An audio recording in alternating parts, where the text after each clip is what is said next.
Hey there, West Michigan. Thanks for watching 13 Plus. I'm meteorologist Michael Behrens. It's been a beautiful Friday to wrap up the work week out there. Temperatures got into the 70s, lots of sunshine, and unfortunately, pattern will not continue into the weekend, so I hope you got out to enjoy it today. This picture here from North Muskegon, thanks to Kathy for sending it our way. Another great photo from Linda in Grand Haven as a few clouds popped up this afternoon. A few clouds stuck around for the sunset, but it was gorgeous. Chris got this view from Muskegon. He was at the Irish Music Festival. It was a great time to be out there. Kale got this picture at Pere Marquette Beach, and one final awesome photo here from Tracy at Dutt Lake State Park. Of course, if you want to send us your photos, always love to see him here at 13 on your side. You can find me on social media, meteorologist Michael Behrens on Facebook and at Mike Behrens WX on the X, Twitter, Instagram, and Threads. When it came to temperatures this Friday, hit 72 Grand Rapids, 74 Muskegon, and 73 in Holland. Those temperatures pretty close to average for this time of the year, and a bullseye with the forecast. Told you 72 hit 72, brings the accuracy streak to 7 days in a row. Tomorrow, expect not cooler, but similar temperatures to today. That's why 13 Weather Ball is lit up in green, as no real change is foreseen. The 13 Weather Ball is sponsored by LaFontaine Lincoln Grand Rapids. Those temperatures tonight actually going to be a little bit milder than they've been for the past couple of nights. Only going to drop down toward the low 50s. Maybe a few spots get close to 40, but most of us will be a couple degrees warmer. And you can see even as we pass 10 o'clock this Friday, temperatures still at 60 in Ludington, 56 Grand Rapids, and 57 in Muskegon. Expect again low to mid 50s through tonight as cloud cover increases and winds come from the south. That'll help to keep the temperatures a bit more mild. Cloud cover takes over as we head through the day tomorrow with temperatures that'll still make their way into the 70s even with the extra clouds. It's at 52 where we'll drop to tonight, mostly clear, becoming cloudier as we head towards sunrise. 72 tomorrow as a chance for scattered showers builds in by the afternoon. Sunday mostly cloudy with rain likely, temperature up to about 68 degrees, a little bit cooler once that rain starts to move in. At rainfall not here just yet, but it's not far from West Michigan either. The cloud cover already starting to cross the lake. A few stray showers working toward Traverse City, but what comes with this weak system tomorrow will bring us that rain chance, and it's going to stick around again through Sunday because of where Hurricane Lee is hanging out over on the eastern seaboard. More on Lee in just a bit. As far as what we're looking at again for our forecast, that cloud cover keeps building as we head through tonight. No real rain chances before noon tomorrow, say other than a sprinkle or two. The scattered showers start to develop as we head deeper into the afternoon and evening. Showers become more widespread by early Sunday morning.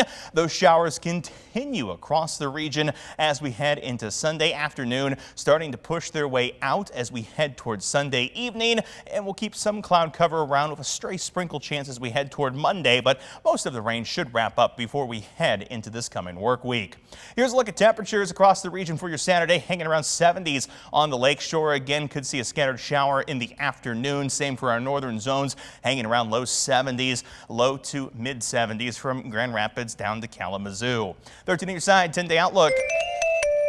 Temperatures will drop through the 60s as the rain comes through this weekend, but quickly back into the 70s by midweek next week. We'll even head toward the 80s for the final week of summer, with the first weekend of fall clocking in with temperatures in the upper 70s and humidity. It may be the beginning of fall, but it's not going to quite feel like it just yet. The 13 on your side beach and boating forecast, sponsored by AAC Credit Union.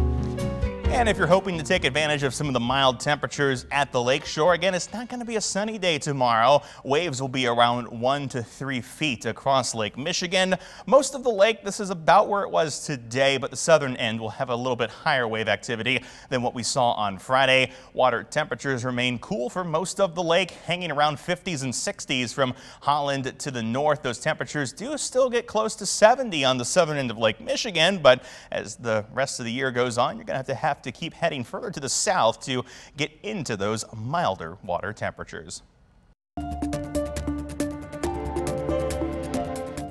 Now to some unfortunate news. This Friday, the U.S. Coast Guard announced it has suspended the search for missing boater in Lake Michigan. 61-year-old David Splitt launched from a private dock in Spring Lake Tuesday morning, but never returned home.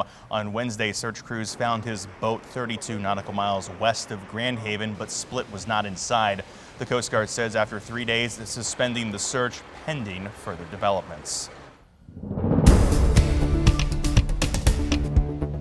And now to the latest on Hurricane Lee. The storm is spinning up the East Coast as a Category 1 storm, and people from Maine to Boston are preparing for the impacts. Here's the latest on Hurricane Lee, a Category 1 storm, not nearly as well defined as it once was, but it's already bringing heavy rains just offshore from Massachusetts, and that'll be working its way up into Maine. Winds still sustained around 80 miles per hour, gusting to 100.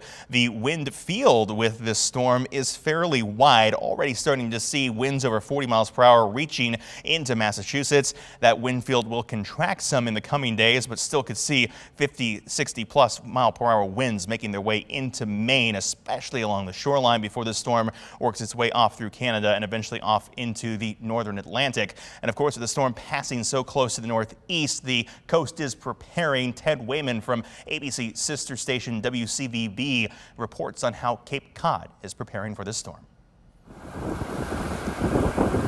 There are plenty of whitecaps on Cape Cod Bay. Whale watch cruises have been canceled, and waves are crashing on jetties as the storm gets closer to the Cape. Over at Sassuat Harbor, 2 outdoor weddings planned for Saturday had to be moved. Do you have to tell the bride the news? No, thank God.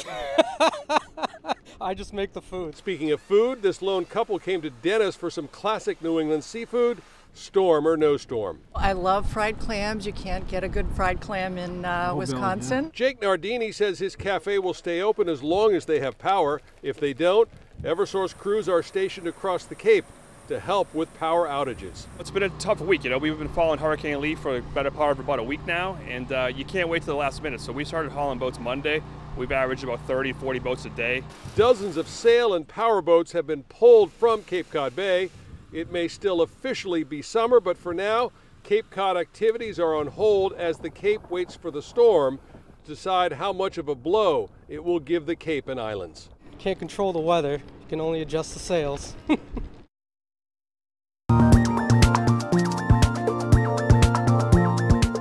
Switching gears now, if you're hoping to fill out your weekend with activities, we've got several you might enjoy. A global gathering is happening at Garfield Park this weekend and is totally free. This first of its kind festival is being hosted by the multi-organizational group known as Kent County Welcome Plan, dedicated to celebrating diversity and making sure everyone feels welcome. There will be live entertainment throughout the day, including dance performances, fashion shows, and a local Congolese band taking the stage. There will also be a whole lineup of cultural workshops. Anything from learning about henna and the cultural practices and different motifs to traditional Ethiopian coffee ceremony, some dance workshops, both salsa and the ashenda, which is out of Ethiopia, a cooking demo, and a hair braiding workshop. So really just folks from our community that are coming to share their culture. If you want to come learn a little bit about these different practices and the importance and significance for them, it should be a lot of fun. And again, it's all happening at Garfield Park on Saturday from 11 to 7. The event is free, but make sure you bring money for the food vendors, which include Vietnamese and Nigerian cuisine. To learn more about the Kent County Festival, visit kentcountynewAmericans.org. And Sparta is getting into the fall spirit. The Michigan Apple Fest kicked off Friday, and they'll continue into the weekend. There'll be many fall favorite events, including a market, hay rides, and more. The festival takes place in downtown Sparta, running through Saturday night. And the city of Grand Haven will be hosting its annual Hispanic Heritage Festival Saturday afternoon. You can enjoy live music and dance performances as well as authentic food. The event will also highlight local Latin American-owned businesses in its Mercado. The event takes place in the Lynn Sherwood Waterfront Stadium from 11 to 6 p.m. And now that you're up to date with the latest forecasts and weather news and some things to do this weekend, you can always find more online at 13onyourside.com or by visiting our 13 on Your Side mobile news and weather apps.